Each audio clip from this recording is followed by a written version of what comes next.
जय मसीह की। स्वागत है आपका एक और बार विजनरी रेडियो टीवी के खास प्रोग्राम लेट्स टॉक टुडे।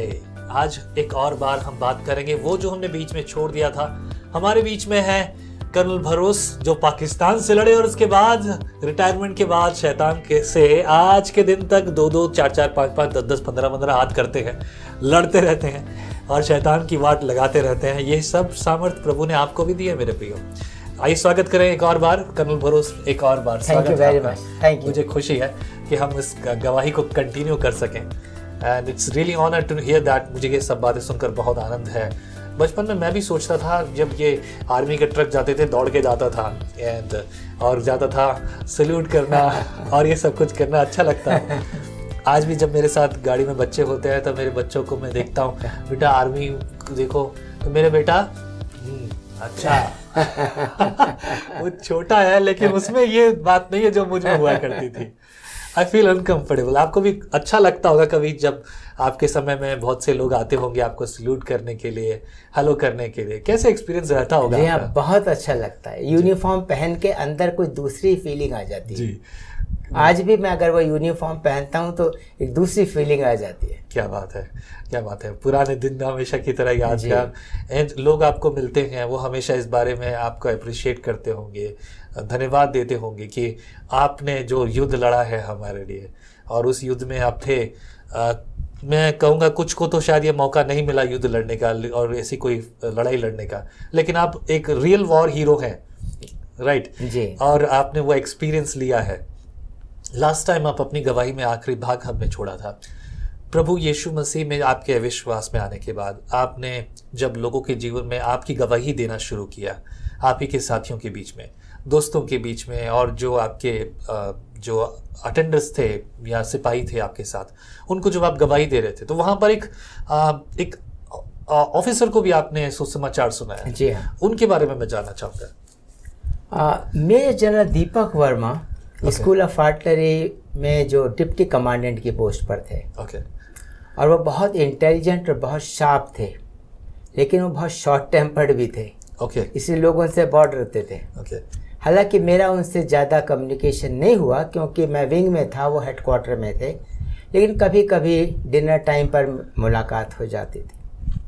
और जब मैं रिटायर हो गया, वो तो यहाँ पर स्कूल में उस समय भी पोस्टेड थे, एक दिन मैंने एक सपना देखा कि एक मैस में जनरल दीपक वर्मा खड़े हैं और वो लोगों पर बहुत गुस्सा हो रहे हैं। ये आपने रिटायर होने के बाद सपना देखा? और उनका गुस्सा बहुत ख़राब है और सब पे चिल्ला रहे हैं और वेटर यहाँ वहाँ भाग रहे हैं एक मैस में। जब मेरी नींद खुली तो मेरे मन में आया कि जनरल साहब की तबीयत के बारे में पूछता हूँ। तो मैंने उनको फ़ोन किया। मैंने कहा सर, मैंने ऐसे एक सपना देखा कि आपका ब्लड प्रेशर बहुत ज़्यादा जा रहा है, गुस्से में बहुत ज़्यादा है, तो I hope you are all right. General साहब ने कहा कि yes I am okay but thank you for your call and your concern for me. उसके बाद 15 मिनट के बाद उनका ही कॉल आया मेरे पास फिर से और मुझसे कहने लगे कर्नल भरोस, मैं एक बात आपसे शेयर करना चाहता हूँ कि मेरी पोस्टिंग दिल्ली हो गई है और मैं जाना चाहता हूँ क्योंकि मेरा होम टाउन है, लेकिन यहाँ एक कोर्ट ऑफ इंक्वायरी में प्रिसाइडिंग ऑफिसर हूँ और वो बहुत डिफ़िकल्ट है। अगर 15 दिन में ख़त्म नहीं हुई तो मेरी पोस्टिंग कैंसिल हो सकती है। इसलिए मैं टेंशन में हूँ, मेरा ब्लड प्रेशर ज़्यादा है। मैंने कहा सर आप कंपोज ले रहे हैं? बोला हाँ। मैंने कहा अगर बंद कर दें उसको तो कहते यार कुछ भी हो सकता, हार्ट अटैक हो जाएगा, स्ट्रोक हो जाएगा। तो मैंने कहा सर फिर वो मेरा सपना सही है। तो उन्होंने कहा लेकिन उसका अंत क्या हुआ? मैंने कहा अंत हुआ कि मेरी नींद खुल गई, लेकिन अगर आप चाहें तो मैं आपसे मिल सकता हूँ। तो उन्होंने कहा टाइम बहुत टाइट है, वेडनेसडे को क्या तुम सुबह आ जाओगे 7 बजे? मैंने कहा सर मैं आ जाऊँगा। और मैं ठीक 7 बजे वहाँ पर पहुँच गया, लेकिन जाने से पहले मैं बहुत डर रहा था कि मैं क्या बोलूँगा, कहीं मुझ पर गुस्सा हो गए तो क्या होगा जी। तो मैं परमेश्वर से प्रार्थना करने लगा कि मैं क्या बोलूँ जाकर। पवित्र आत्मा ने मुझसे कहा तो मुझसे एक सवाल पूछना, क्या आपने परमेश्वर की आवाज़ को कभी सुना है? और मुझे बड़ा कॉन्फिडेंस आ गया जी। जब मैं वहाँ गया तो जनरल साहब फ़ोन पर बहुत बिजी थे, उन्होंने हाथ से इशारा किया बैठने का। करीब 15 मिनट के बाद मेरे पास आके बोले, हाँ कर्नल भरोस, तुमको क्या कहना है? मैंने कहा, सर आपने परमेश्वर की आवाज़ को कभी सुना है? उन्होंने कहा, यार देखो, मैं कभी कभी मंदिर चला जाता हूँ, लेकिन मेरी पत्नी बहुत रेगुलर है और वही दुआ प्रार्थना भी वही करती रहती है। मैंने कहा, सर मेरा जो सवाल है वो बिल्कुल सीधा सीधा सवाल है, क्या आपने परमेश्वर की आवाज़ को सुना है? आपका जवाब होना चाहिए हाँ या नहीं। मिलिट्री जैसे ही सवाल आपने पूछा। हाँ। तो फिर बीच में बहुत सारे फ़ोन आ गए। ओके। 10 मिनट का ब्रेक हो गया। ओके। उसके बाद जनरल साहब ने कहा, देखो यार ये फ़ोन इतने आ रहे हैं, आप देख सकते हो, physically I am present here but mentally I am not here. मैंने कहा, सर वही तो शैतान चाहता है कि जो मैं आपसे कहना चाहता हूँ वो आप ना सुने और वो आपको अपनी मर्जी से बर्बाद कर दे। जी। जनरल साहब को गुस्सा आ गया। क्या कहा? वो मुझको बर्बाद कर दे? मैंने कहा, हाँ सर, शैतान आपको बर्बाद करने के लिए ये करता है, लेकिन मैं आपसे कहता हूँ आपने परमेश्वर की आवाज़ को कभी नहीं सुना। आप जानना चाहते हैं कैसे सुन सकते हैं? बोले, हाँ यार बताओ कैसे सुन सकते हैं? मैंने कहा, सर यदि आप यीशु को प्रभु मानकर मुंह से अंगीकार करें और मन से विश्वास करें कि परमेश्वर ने उसको मुर्दों में से जिलाया, तो यकीनन आप उद्धार पाएंगे, आपके पाप क्षमा हो जाएंगे और जो अड़चन है आपके और बीच में, आपके और परमेश्वर के बीच में, आपके पापों की, वो दूर हो जाएगी और परमेश्वर की आवाज़ आपको सुनाई देगी। मैं अपने अनुभव से इस बात को कह रहा हूँ। क्या करना पड़ेगा? मैंने कहा, एक छोटी सी प्रार्थना आपको करना पड़ेगी और प्रार्थना इस तरीके की है जो मैंने 28 जनवरी 93 को की थी। जी। सोचने लग गए। मैंने कहा, सर ये प्रार्थना आप मुझसे नहीं कर रहे हैं, ये उससे कर रहे हैं जिसने आपको बनाया है और आपके बारे में सब कुछ जानता है, उसका उत्तर इसी वक्त आ जाएगा। कहने लगे, मैं प्रार्थना को लिखना चाहता हूँ। मैंने कहा, मेरे पास प्रिंटेड कॉपी है, मुझे मालूम है इसकी ज़रूरत पड़ेगी आपको। ओके। तो कहने लगे, ठीक है। मैंने उनकी प्रार्थना में अगुवाई की। ओके। और जब उन्होंने आमीन कहा तो उनकी आंखों से बड़े बड़े आंसू गिर रहे थे।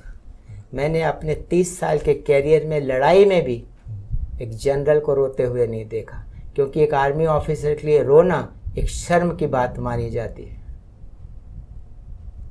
लेकिन उस दिन मैंने ये जाना कि परमेश्वर का वचन दोधारी तलवार से भी ज़्यादा चोखा है, आत्मा और प्राण को वार पार छेद देता है। Hallelujah, praise the Lord. अपनी आंखों के सामने मैंने देखा। उन्होंने आंसू पोंछे और ऐसे हाथ रखा सीने पर। कितना अच्छा लग गया। मैंने कहा, सर मैंने कहा था ना जवाब आ जाएगा। आपके सब पाप क्षमा हो गए, इसलिए आपकी आत्मा में इतनी शांति लग रही है। कहने लगा, you are a blessed man colonel Bharos, what a man you are, what a man you are. मैंने कहा, सर मेरा टाइम पूरा हो गया जो आपने दिया था। ये रही वो प्रार्थना जो आप कभी भी कर सकते, और ये रही बाइबल, आप इसमें पूरा यीशु मसीह के बारे में पढ़ सकते। मैं चलूँ? बोले नहीं, मैं तुमको कार तक छोड़ने के लिए आऊँगा। 8 सीढ़ियाँ उतर के उनके बंगले से नीचे आना पड़ता था, मेरी कार तक आए छोड़ने के लिए। और मुझसे कहा, मेरे ख्याल से मैं ठीक हो गया, अंदर से मुझे ऐसा लग रहा है। मैंने कहा, सर दूसरी बात आपको बताऊं, परमेश्वर की आत्मा चंगाई का आत्मा है, और जब वो एक रोगी के अंदर प्रवेश करता है, रोग उसको छोड़ देता है। क्या बात है, हालेलुया, दैट्स ट्रू, बिल्कुल सही है। और जब मैं घर आ गया तो मैं रोने लगा। मेरी पत्नी से मैंने शेयर किया, मैंने परमेश्वर की महिमा को देखा है। हालेलुया। और हम रो रो कर परमेश्वर का धन्यवाद करने लगे। दूसरे दिन सवेरे 5:30 बजे फ़ोन आया। मैं ड्राइंग रूम में प्रार्थना करके बाइबल पढ़ रहा था और मेरी मिसेस बेडरूम में प्रार्थना कर रही थी। उसने कहा, जनरल वर्मा का फ़ोन है। मैंने कहा, जनरल वर्मा से मैंने, गुड मॉर्निंग सर। कर्नल भरोस, good morning. Yesterday was the most comfortable day of my life. Hallelujah. I had my blood pressure checked 3 times and it is normal. Now I will concentrate on Lord Jesus Christ. Hallelujah. That was his confession, right? Confession. और 15 दिन के अंदर वो उनकी posting हो गई, बराबर time पर वो दिल्ली पहुंच गए। क्या बात है, क्या बात है। That's the testimony, right? That's the testimony. ये बड़ी बातें तब उत्पन्न होती है मेरे प्रियो, तब वो 3 बातें जो कि कर्नल भरोस ने पिछली बार हमसे बताई थी, 3 बातें मैं फिर से सुनना चाहूँगा। वो 3 बातें कि परमेश्वर हमें मुफ्त में मिलता है, और दूसरी बात परमेश्वर को आसानी से मिलता है, आसानी से मिलता है और जी, हर जगह और हर समय मिलता है। तीसरी बात हर जगह और हर समय मिलता है। क्या बात है। Praise the Lord, that's beautiful thing।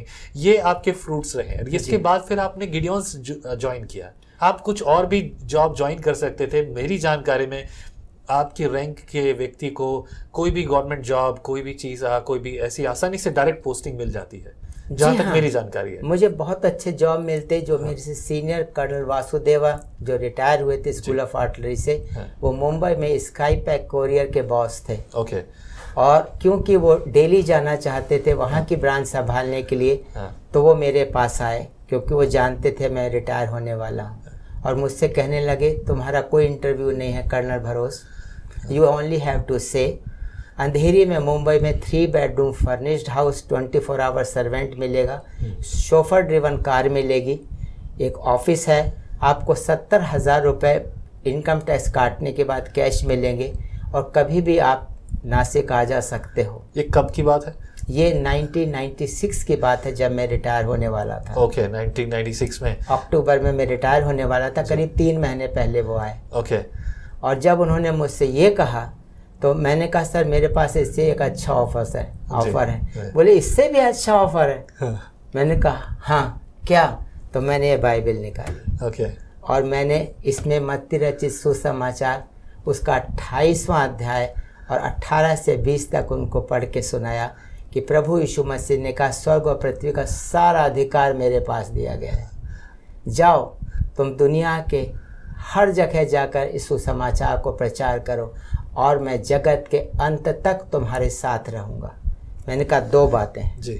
पहली बात, अगर मैं स्काई पैक कोरिया ज्वाइन करूँगा तो मेरा एक कोई बॉस होगा, बिल्कुल होगा, ह्यूमन बॉस होगा। लेकिन यहाँ मेरा वो बॉस है जिसके पास स्वर्ग और पृथ्वी का सारा अधिकार दिया गया। क्या बात है। और दूसरा, वो मेरा जो बॉस होगा मेरे साथ 24 घंटे नहीं रह सकता, लेकिन ये मेरा बॉस 24 घंटे मेरे साथ रह सकता है। Praise the Lord, praise और the Lord। ये सच्चा है, कभी झूठ नहीं बोल सकता।